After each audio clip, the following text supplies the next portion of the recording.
Olá, meu amado, minha amada, graça e paz. Quero compartilhar com você Evangelho de João, capítulo 3, versos 14 e 15, que diz assim, o Senhor Jesus falando: E assim como Moisés levantou a serpente no deserto, assim também é necessário que o Filho do Homem seja levantado, para que todo o que nele crê tenha a vida eterna.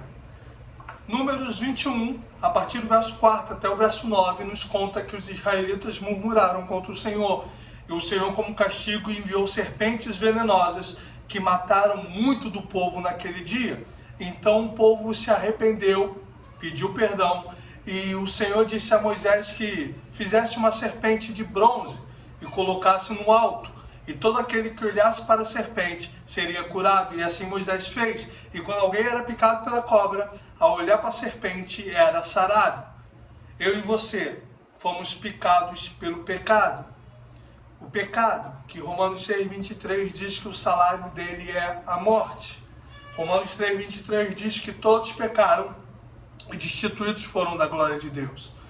E não importa se são muitos ou poucos, Adão e Eva cometeram apenas um pecado e a morte entrou no mundo, a destruição, a desgraça, e o mundo virou o que virou por causa da desobediência e do pecado de Adão e Eva. Um pecado já nos torna réu e transgressor de toda a lei, e réu merecedores da punição de Deus. Porém, Jesus disse que ele veio para que todo aquele que nele crê tenha vida eterna, para que nós, feridos pelo pecado, picados pelo pecado, pudéssemos olhar para ele e assim sermos sarados, e assim sermos salvos. E o texto continua, todo mundo conhece o versículo 16, porque Deus amou o mundo de tal maneira que deu seu Filho unigênito, para que todo que nele crê não pereça, mas tenha vida eterna.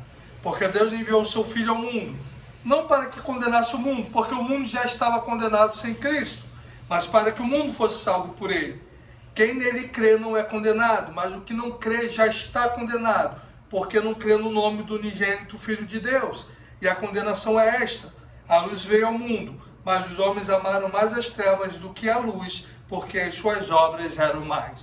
E o verso 36 diz: Por isso quem crê no Filho tem a vida eterna. Quem se mantém rebelde contra o Filho não verá a vida, mas sobre ele permanece a ira de Deus. É por isso que o inferno é tão terrível, porque o inferno é para aqueles que cometem a maior maldade humana, que é rejeitar o Filho de Deus, que é rejeitar tamanha salvação que vem através de Cristo Jesus.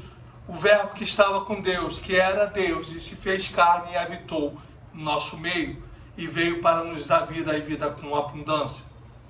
Que eu e você possamos olhar para Jesus para sermos salvos, salvos do pecado que destrói, para que possamos andar em obediência, para que possamos andar em novidade de vida, para que, como diz 2 Coríntios 5,17, portanto, se alguém está em Cristo, nova criatura é, as coisas velhas se passaram, eis que tudo se fez novo. Todos nós precisamos de um Salvador como Cristo Jesus. Só o Senhor Jesus para nos salvar do pecado, da ira vindoura, para nos salvar de nós mesmos. E termino essa reflexão com uma ilustração que eu ouço desde que eu era criança, contada pelo meu pai. Havia um mega empresário que tinha um compromisso numa ilha, e o seu helicóptero tinha dado problema, ele não tinha outro meio de chegar até lá, senão através de um humilde atravessador, que levava as pessoas na sua simples canoa. Então aquele empresário entra naquela canoa, e no decorrer da viagem ele começa a conversar com aquele homem, e ele pergunta: o senhor tem faculdade? E aquele homem muito simples e humilde responde: tenho não, doutor. E ele diz: coitado, está perdido. Mas o senhor fala um outro idioma? E aquele homem: doutor, eu falo muito mal português. E aquele empresário diz: coitado, está perdido.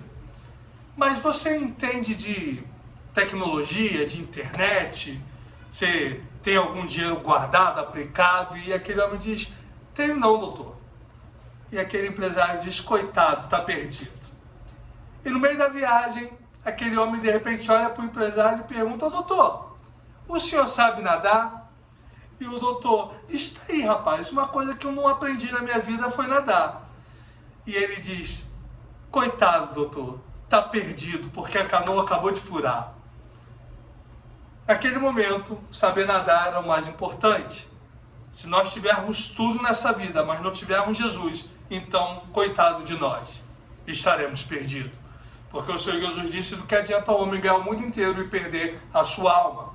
Se nós temos Jesus, nós temos tudo. E se nós não temos Jesus, nós não temos absolutamente nada. Que você tenha o Senhor Jesus como Senhor e Salvador da sua vida.